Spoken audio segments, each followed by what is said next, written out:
The leader, again, I mentioned, it's about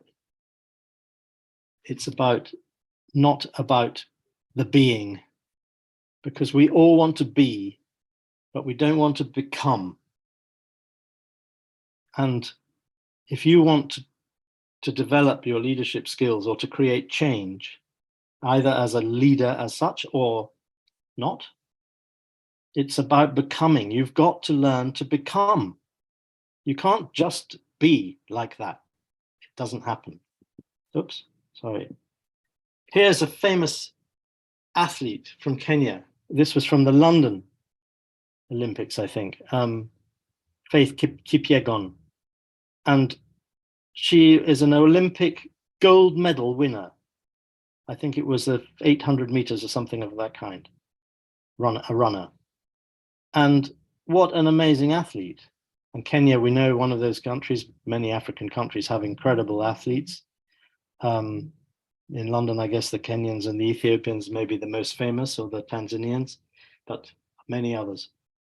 But look at her. She's an Olympic gold medal winner. And the point here is, she didn't just wake up one day and say, I want to be an Olympic gold medal winner. And then she waits for 4 years and she goes to the Olympics and she becomes a winner. No, it was hard work every single day. And probably from when she was a child, she started. She started with that first small step of running down a track somewhere. And we've all got to do that. If we want to get where we're going, that first small step really, really matters. And it's not about what happens on the Olympic track in the stadium in 4 years' time at the Olympic Games. It's what you do now, and it's what you do tomorrow. And no matter what you're trying to do, tomorrow is the most important day. Somebody put it to me like this. They said, the best day to begin your diet is always tomorrow, because you never do it. You always put it off. Oh, it's tomorrow. It's always going to be tomorrow. But tomorrow is the most important day, because that's the day when you do something or you don't do it. And if you want to create change, you want to develop your leadership skills, you start tomorrow. Tomorrow is the most important day. And creating change, that first small step, it might be something simple like this: to plant a tree.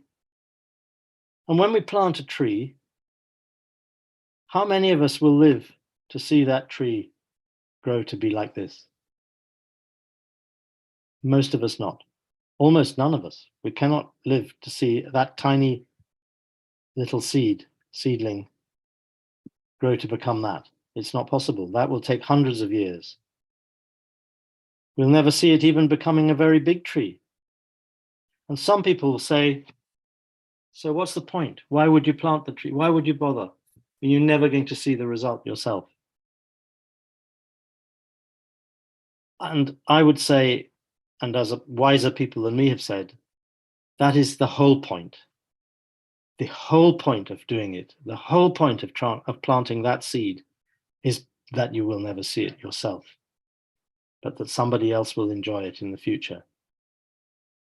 Because we cannot see great achievements in our lifetimes, or very few of us can. But what are we going to leave to others? What are we going to leave to our children and their children and their children's children? Let's plant seeds, and let's be proud, and let's rejoice in the fact that we will not see them grow to be such big trees, because that's our connection with eternity.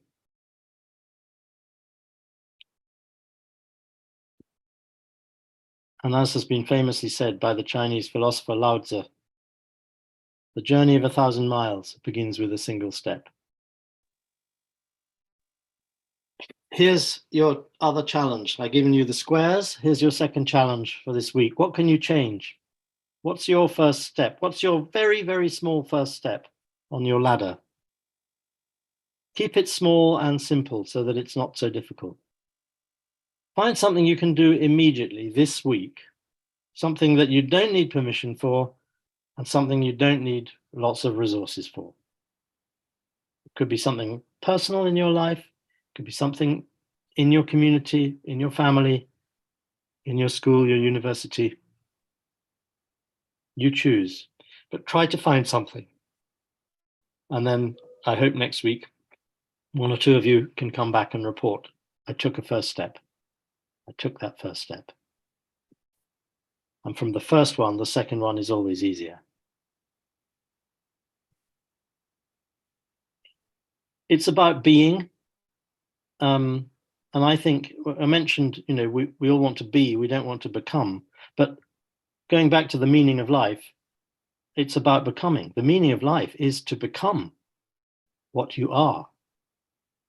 But first you have to understand what you are, and you have to discover what you are. And when I say what you are, I mean, what are your values? What kind of person are you? What's your purpose? What's your passion? And once you've found that, then your life's purpose is to become that, not to be it, to become it.